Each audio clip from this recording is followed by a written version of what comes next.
tragedy across the board for not only American energy producers, but more importantly, American consumers.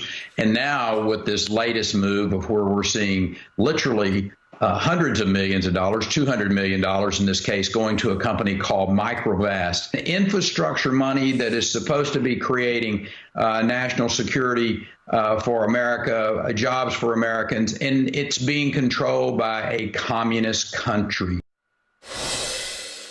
That was former Energy Secretary Rick Perry with me last week on this program on President Biden's energy policy, which supports China rather than America. Biden's climate change agenda has increased America's reliance on foreign oil, while greatly benefiting communist China, sending manufacturing of electric vehicle components, such as batteries, among others, which are made largely in China.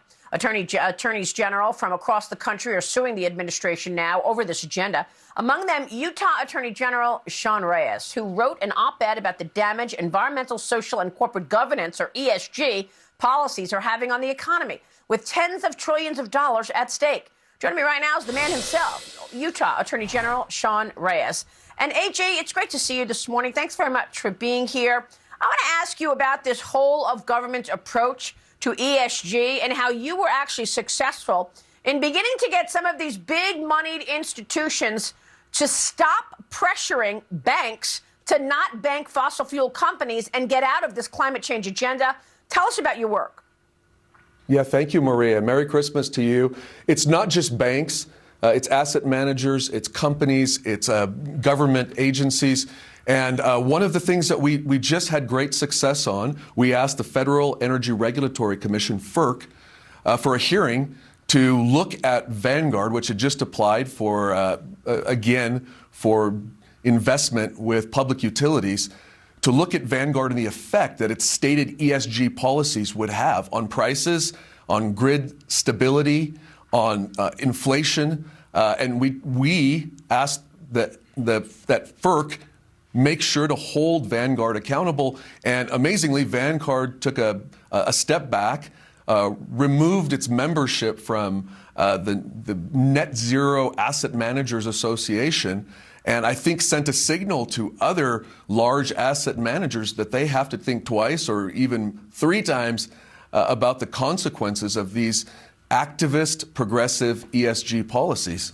You know, I find it really hypocritical. These same people, the Larry Finks of the world, are over there saying, oh, we're not going to invest in oil companies because we want to do ESG, but we're perfectly fine putting our money in China and communist China. And what they're doing is funding the expansion of an adversary who may turn the tables around on America. Why are they doing that?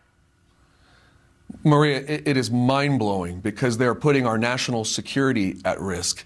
They are putting our consumers at risk. And we feel it at the pump every single day. The cost of energy and electricity and heating the home felt in this economy is felt by every single American. There is no good reason for them to be doing that. Empowering China, cutting America off at its knees in terms of energy, not just independence, but energy dominance. We should have energy dominance, creating opportunities for rare earth elements for us to be even more dependent on China because of these ESG policies. All of these things are intermixed in that op-ed. I talk about all of that as being an existential threat to our society.